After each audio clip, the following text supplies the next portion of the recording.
اللہ اللہ الحمدللہ رب العالمین، اللہم صلی علی محمد وعلی آل محمد وعلی اصحاب محمد۔ الحمدللہ آج ہم نے چھٹا پارہ جو ہے وہ ختم کر لیا ہے تراویح کے اندر۔ اب ہم اس کا ترجمہ خلاصے کے طور پہ پڑھ رہے ہیں، تو آئیے اس کا آغاز کرتے ہیں۔ اس کے آغاز میں فرمایا گیا کہ اگر کسی انسان میں کوئی برائی ہو تو اسے مشہور کرنا اور اس کا ڈھنڈورا پیٹتے پھرنا جائز نہیں۔ ہاں، مظلوم ظالم کے خلاف آواز بلند کر سکتا ہے۔ جو لوگ اللہ کے بعض رسولوں کو مانتے ہیں، بعض کو نہیں مانتے، وہ ایمان و کفر کے درمیان کوئی تیسری راہ نکالنا چاہتے ہیں، ایسے لوگ پکے کافر ہیں، اور اجر کے مستحق وہ مومن ہیں جو اللہ اور اس کے رسولوں پر ایمان رکھتے ہیں اور ان کے درمیان کوئی تفریق نہیں کرتے۔ پھر اگلے رکوع میں یہود کا حال ماضی کے آئینے میں بیان ہو رہا ہے کہ یہودی کہتے تھے کہ اگر پیغمبر اسلام سچے ہیں تو ان پر اس آسمان سے ایک کتاب اس طرح کیوں نازل نہیں ہو جاتی کہ ہم اپنی آنکھوں سے دیکھ لیں۔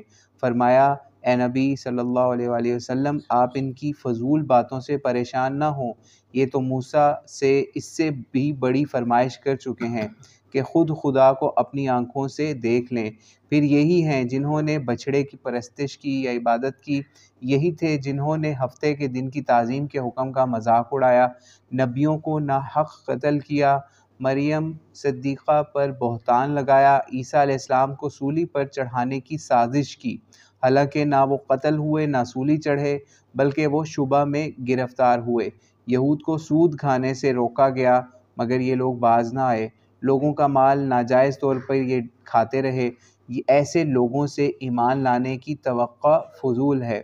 البتہ ان میں پختہ ایمان والے بھی ہیں جو پہلی کتابوں پر اور قرآن مجید پر بھی ایمان لائے، انہوں نے نماز قائم کی، زکوٰۃ کی ادائیگی کرتے رہے اور اللہ پر اور یوم آخرت پر پورے طور پر ایمان لائے۔ ہم انہیں عنقریب اجر عظیم عطا کریں گے۔ اگلے رکوع میں انبیاء کی مشترک دعوت اور حضور خاتم الرسول کی آمد کا ذکر ہے۔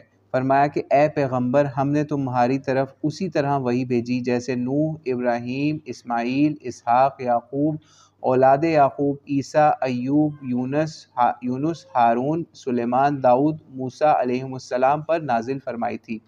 تمام پیغمبر اللہ تعالیٰ نے بندوں پر اپنی حجت پوری کرنے کے لیے بھیجے۔ آپ کی نبوت کی شہادت اللہ تعالیٰ اور اس کے فرشتے دے رہے ہیں۔ آپ کے منکر گمراہ ہیں، یہ کبھی بھی نہ بخشے جائیں گے، نہ کبھی منزل مقصود پر پہنچیں گے۔ سب لوگوں کی نجات حضور علیہ الصلوۃ والسلام پر ایمان لانے میں ہے۔ اے عیسائیو، دین میں غلو نہ کرو، حضرت مسیح کو خدا کا بیٹا اور تین میں سے ایک نہ کہو، وہ تو اللہ کے رسول، اس کا کلمہ اور ایک پاکیزہ روح تھے۔ اللہ وحدہ لا شریک ہے اور وہ زن و فرزند کے رشتے سے بالا تر ہے۔ لوگو، نبی علیہ السلام برحق اللہ کا پیغام لے کر آ گئے ہیں، ان پر ایمان لاؤ، تمہارے لیے بھلائی اسی میں ہے۔ پھر اس سے اگلے رکوع کے اندر ترکہ اور میراث کے باقی مسائل کا حکم بتایا جا رہا ہے جو کہ پہلے نہیں بیان ہوا۔ سورہ نساء کا یہاں پر آخر ہو رہا ہے۔ فرمایا گیا کہ مسیح علیہ السلام کو اور فرشتوں کو اللہ کا بندہ کہلانے میں کوئی عار نہیں۔ ایمان والے اور اچھے کام کرنے والے اللہ کے ہاں بڑا اجر پائیں گے، لیکن اللہ کی عبادت سے بدکنے والے اور تکبر کرنے والے دردناک عذاب کے مستحق ہوں گے۔ تمہارے پاس قرآن مجید اللہ کی طرف سے دلیل اور نور مبین بن کر آ گیا ہے، اس پر ایمان لانے والے اور اس کو مضبوطی سے تھام لینے والے اللہ کی رحمت اور اجر کے مستحق ہوں گے۔ اس صورت کا آغاز خاندانی مسائل اور ترکہ و میراث کی تقسیم سے ہوا تھا۔ اب آخری آیت میں بھی تقسیم میراث کے چند باقی مسائل مذکور ہیں۔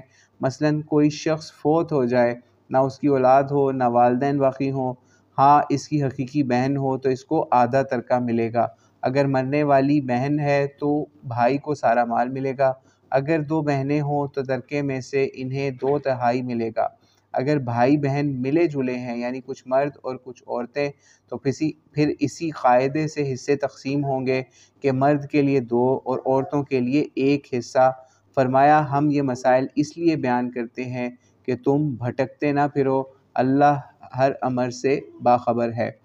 اس کے بعد سورۃ المائدہ شروع ہو رہی ہے، اس کا آغاز ہوتا ہے اور اس سورہ مبارکہ کا موضوع اصلاح عرب اور نصارہ ہے۔ مجوس کو دعوت حق ہے، حلال و حرام کے مسائل، اور دوسری طرف دوسرے اوامر و نواہی کے ذریعے احکام الہی کی اطاعت کی طرف خاص طور پر توجہ دلائی ہے۔ اس کے آغاز میں بیان ہوتا ہے تعاون اور عدم تعاون کے احکام اور تکمیل دین کا اعلان۔ مسلمانوں، اللہ کے حکموں کی تعمیل اور اطاعت کا پورا حق ادا کرو یا عہد پورا کرو۔ مویشیوں کا حلال گوشت جو ہے وہ گوشت حلال ہے سوائے ان کے کہ جن کا ذکر اس سورہ میں آگے آئے گا۔ احرام کی حالت میں شکار جائز نہیں۔ خدا پرستی کی جو مقدس نشانیاں ٹھہرائی گئیں اور جو رسوم و آداب طے ہو چکے ان کی بے حرمتی نہ کرو۔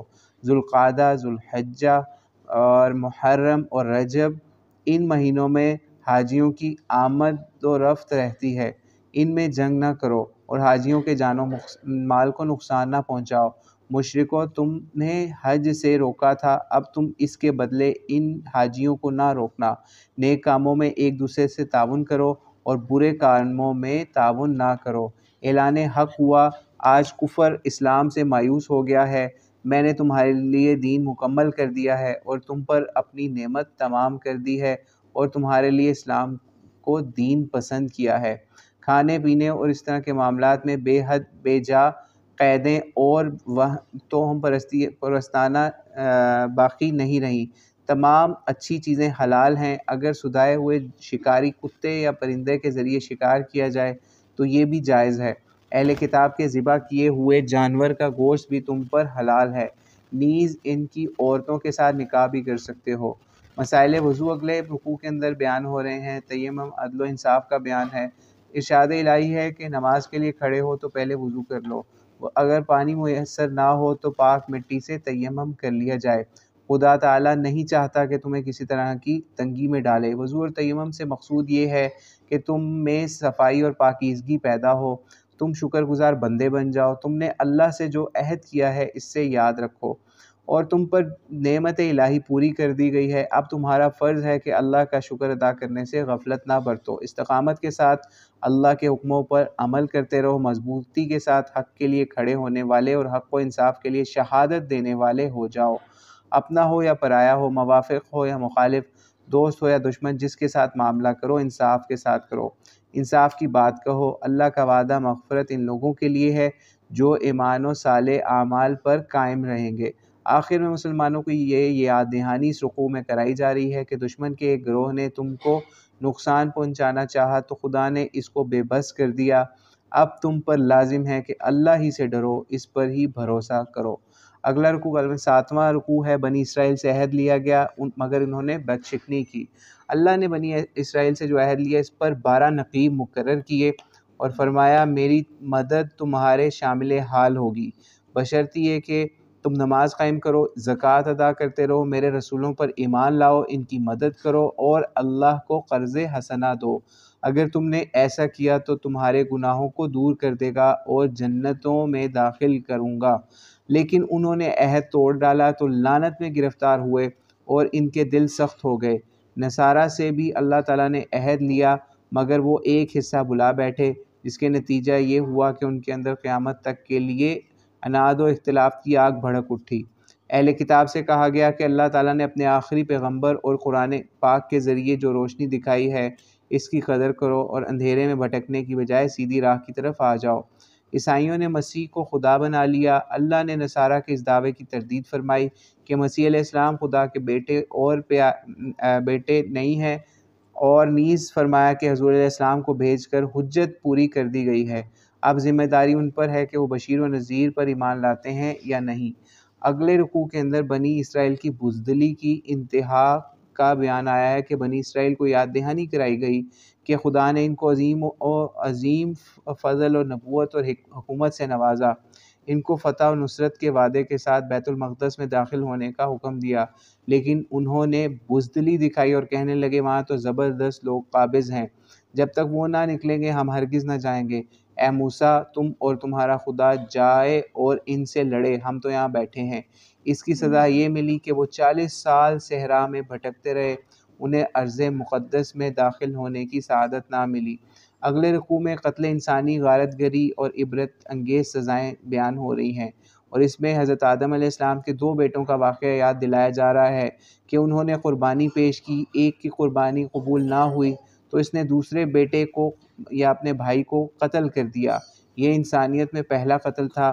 اللہ نے نفس انسانی کی اس خرابی کے سد باب کے لیے یہ قانون بنایا کہ ایک کا قاتل سب کا قاتل اور ایک کا بچانے والا سب کا بچانے والا قرار پائے گا، اور جو لوگ اللہ کا قانون توڑنے اور ملک میں فساد برپا کرنے کی کوشش کریں گے، ان کی سزا یہ ہے کہ وہ قتل کیے جائیں یا انہیں سولی دی جائے یا ان کے ہاتھ پاؤں مخالف سمتوں سے کاٹ دیے جائیں یا انہیں ملک بدر کر دیا جائے۔